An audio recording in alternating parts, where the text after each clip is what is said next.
नमस्ते दोस्तों, स्वागत है आपका कौन कोचिंग पॉइंट में, जहां पहुंचते हैं हर बच्चों तक सच्ची शिक्षा। यदि आप क्लास 10th में हैं और 2026 में बोर्ड का एग्ज़ाम देने वाले हैं तो ये वीडियो आपके लिए परफेक्ट है। और अध्याय 1 और अध्याय 2 को जैसो हम पिछले वीडियो में कवर किए हैं, अलग अलग वीडियो में जैसो कवर किए हैं। अगर आप उस वीडियो को नहीं देखें तो वीडियो को देख लीजिएगा, आपके लिए बहुत ज़्यादा हेल्पफुल होगा। तो इस वीडियो में हिंद चीन अध्याय 3 जो है हिंद चीन को जैसे इस वीडियो में कवर करेंगे, और जितना भी वीवी ऑब्जेक्टिव है वो सभी जैसो इस वीडियो में हम कवर करेंगे। और विश्वास रखिए कि बोर्ड एग्ज़ाम में जितना भी प्रश्न आएगा अध्याय 3 से वो इसी वीडियो से जैसो रहेगा। तो देखते हैं पहला प्रश्न क्या कह रहा है। तो पहला प्रश्न जैसा कि आपके सामने में देख रहे हैं, कह रहा है कि हिंद चीन क्षेत्र में कौन से देश आते हैं। तो हिंद चीन क्षेत्र में कंबोडिया, वियतनाम और लाओस जो है सो आता है। ठीक है, ये तीनों देश जो है सो आता है। उसके बाद अगला प्रश्न है कि अंकोर वाट का मंदिर कहाँ स्थित है। तो अंकोर वाट का मंदिर जो है सो कंबोडिया में स्थित है।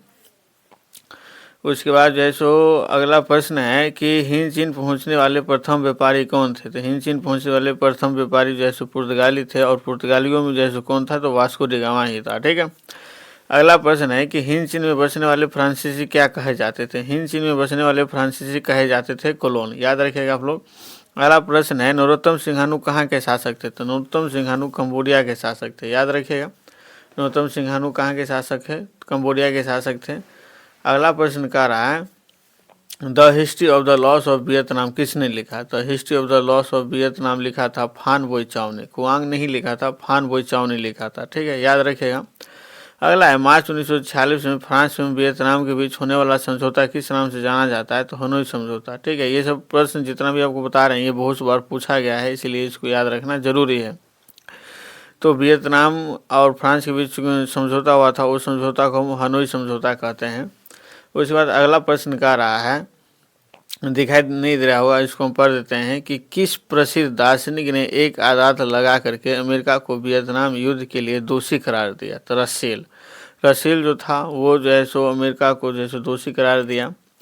उसके बाद जो है सो अगला प्रश्न है कि हिंद चीन क्षेत्र में अंतिम युद्ध समाप्ति के समय में अमेरिकी राष्ट्रपति कौन थे। तो अमेरिकी राष्ट्रपति निक्सन था। ठीक है, हिंद चीन क्षेत्र में अंतिम युद्ध समाप्ति के समय अमेरिकी राष्ट्रपति कौन थे, निक्सन था। ठीक है। अगला है कि हुआ आंदोलन किस प्रकृति का था। तो हुआ आंदोलन जो है सो क्रांतिकारी धार्मिक था। ठीक है, क्रांतिकारी जो है सो धार्मिक था हुआ आंदोलन, और इसकी शुरुआत जो है सो 1939 में हुआ था। ये सारा 10 प्रश्न है, इसको जो है सो आप याद रखिएगा, कवर कीजिएगा। ये मोस्ट VVI जो है सो ऑब्जेक्टिव है, और इसी सब प्रश्न को जो है सो बार बार जो है सो घुमा फिरा करके जो है सो पूछा जाता है। आप अगर इसका स्क्रीनशॉट लेना चाहते हैं तो इसका स्क्रीनशॉट ले सकते हैं। ठीक है। अगला देखते हैं अध्याय के बीच में से जैसे कौन कौन सा प्रश्न आ सकता है। तो जैसा कि आप देख सकते हैं इधर जो है सो है जनेवा समझौता, ये कब हुआ था। तो 1954 में जनेवा समझौता हुआ था। इस सभी को जैसे हम कवर किए हैं। हनोई समझौता कब हुआ, तो मार्च 1946 में जैसे हुआ था। ठीक है। उसके बाद जो है सो बहुत सारा क्वेश्चन जैसे इसमें से कवर किए हैं। जैसे वियतनामी क्रांतिकारी दल का गठन कब हुआ था, तो 1925 में हुआ था। वियतनाम कांग सेन सांदेंग, मतलब वियतनाम कम्युनिस्ट पार्टी की स्थापना कब हुई थी, तो 1930 ईस्वी में हुई थी। ठीक है, इस सारा चीज़ को जैसे हम सारा प्रश्न को जैसे हम क्या किए हैं, कवर किए हैं। ठीक है, ये सारा चीज़ जैसे आप देख सकते हैं। ठीक है। अगला प्रश्न जैसा कि आप देख सकते हैं कि 12वीं शताब्दी में राजा सूर्य वर्मा द्वितीय ने किस मंदिर का निर्माण करवाया था। ठीक है, तो 12वीं शताब्दी में राजा सूर्य वर्मा ने अंकोर वाट मंदिर का जैसे निर्माण करवाया था। या याद रखिएगा कि अंकोर वाट मंदिर का निर्माण किसने करवाया था, तो राजा सूर्य वर्मा ने करवाया था। और कब करवाया था, तो 12वीं शताब्दी में करवाया था। ठीक है। अगला प्रश्न है कि किस समझौते ने पूरे वियतनाम को 2 हिस्सों में बांट दिया। तो जनेवा समझौता, ये पूरे वियतनाम को जैसे 2 हिस्सों में बांट दिया था। अगला प्रश्न है हो ची मिन का दूसरा नाम क्या था। तो हो ची मिन का दूसरा नाम था न्यूगन आइकॉक। ठीक है। उसके बाद अगला प्रश्न है दिएन वियन फू के युद्ध में किसकी हार हुई थी। दिएन वियन फू के युद्ध में जैसे फ्रांस की हार हुई थी। ठीक है। अगला है अनामी दल का संस्थापक कौन था। तो अनामी दल का संस्थापक था जॉन गुएन आई। ठीक है, जॉन गुएन आई। ठीक है। अगला है हिंद चीन का क्षेत्र है। हिंद चीन का जैसे क्षेत्रफल कितना है, तो हिंद चीन का क्षेत्रफल है 2.8 लाख वर्ग किलोमीटर। ठीक है।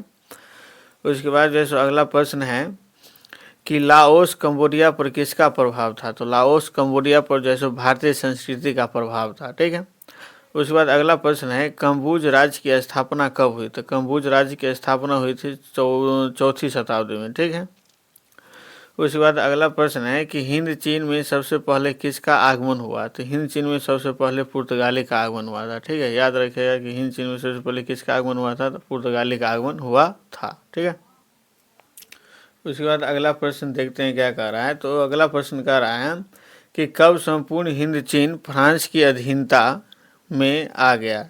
तो कब जैसे पूरा हिंद चीन जो है ना फ्रांस की अधीनता में आ गया, मतलब पूरे हिंद चीन पर फ्रांस का कब्जा कब हो गया। तो 20वीं शताब्दी में। ठीक है, 20वीं शताब्दी के आरंभ में जैसे पूरे हिंद चीन पर फ्रांस का कब्जा हो गया था।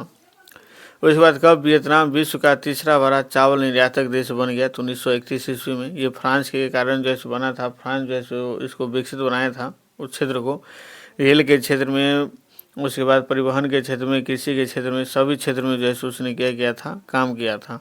ठीक है। अगला है द्वीतान्हुई नामक एक क्रांतिकारी संगठन की स्थापना का और किसने की। तो द्वीतान्हुई नामक क्रांतिकारी संगठन की स्थापना फान बोईचाओ ने 1903 ईस्वी में किया था। ठीक है, याद रखिएगा।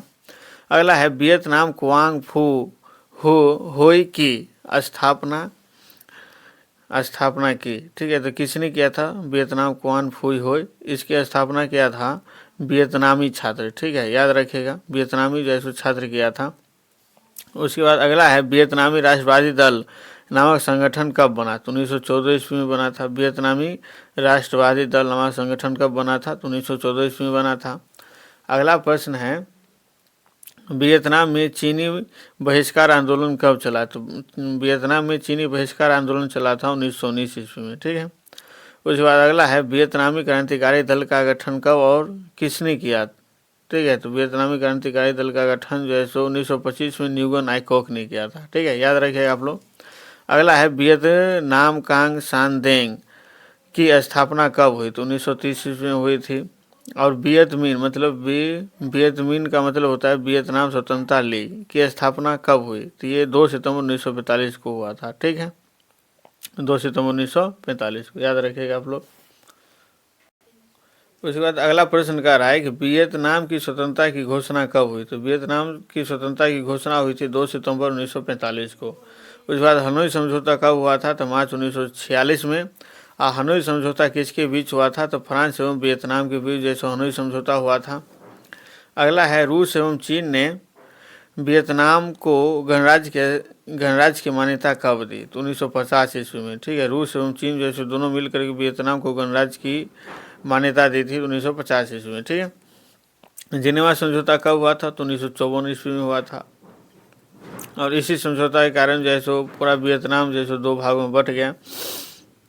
अगला है होआ होआ आंदोलन कब शुरू हुआ था। तो होआ होआ आंदोलन जैसे 1939 में शुरू हुआ था। अगला है लाओस में राष्ट्रीय सरकार का गठन कब हुआ। तो लाओस में राष्ट्रीय सरकार का गठन हुआ था 25 दिसंबर 1955 ईस्वी को। ठीक है। अगला है वियतनाम का एकीकरण कब हुआ। तो वियतनाम का एकीकरण 1975 ईस्वी में हुआ था।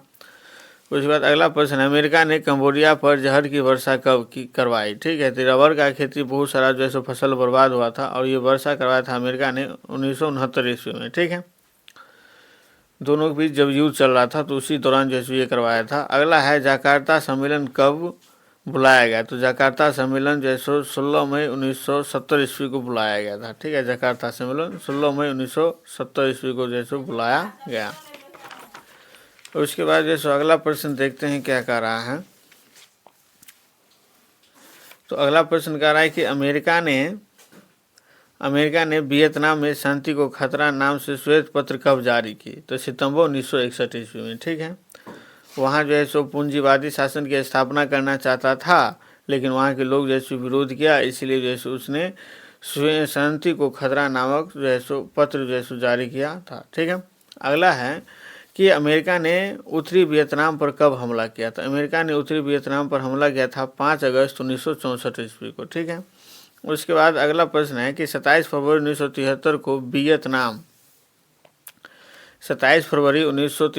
वियतनाम युद्ध के समाप्ति के समझौते पर हस्ताक्षर कहाँ हुआ। ठीक है, ये 27 फरवरी को वियतनाम युद्ध की समाप्ति पर जो है हस्ताक्षर हुआ था, और ये कहाँ हुआ था, तो पेरिस में हुआ था। ठीक है। अगला प्रश्न है कि उत्तरी एवं दक्षिणी वियतनाम का एकीकरण कब हुआ, तो उत्तरी एवं दक्षिणी वियतनाम का जो है सो एकीकरण हुआ अप्रैल 1975 ईस्वी में। ठीक है। उसके बाद अगला प्रश्न है कि अमेरिका एवं वियतनाम युद्ध में कितना खर्च हुआ था। ठीक है। तो इसका सारा आंकड़ा है लगभग 9,855 करोड़ डॉलर। ठीक है। उसके बाद जो है इसमें बहुत सारा जो है सो जहाज जो है सो ध्वस्त हुआ था, हवाई जहाज जो हेलीकॉप्टर ये सब जो है सो ध्वस्त हुआ था, बहुत सारे करोड़ों लोग जो है सो मारे गए थे इस युद्ध में। और उसके बाद जैसे फ्रांसीसियों ने वियतनाम को कितने भागों में बांट दिया था, तो फ्रांसीसियों ने वियतनाम को 3 भागों में बांट दिया था। अगला प्रश्न है फ्रांसीसी उपनिवेशवाद के खिलाफ संघर्ष का नेतृत्व किसने किया, तो हो ची मिन्ह ने किया था। ठीक है। याद रखिएगा किसने किया था, हो ची मिन्ह ने किया था। ठीक है। और आपको अगर वीडियो पसंद आया हो तो लाइक शेयर और सब्सक्राइब ज़रूर कीजिएगा। आपके ये सब्सक्राइब और लाइक से हम बहुत ज़्यादा मोटिवेट होते हैं और अगला वीडियो बनाने के लिए तत्पर होते हैं। सीखते रहिए, बढ़ते रहिए। मिलते हैं अगले वीडियो में शिव कॉमन कोचिंग पॉइंट पर।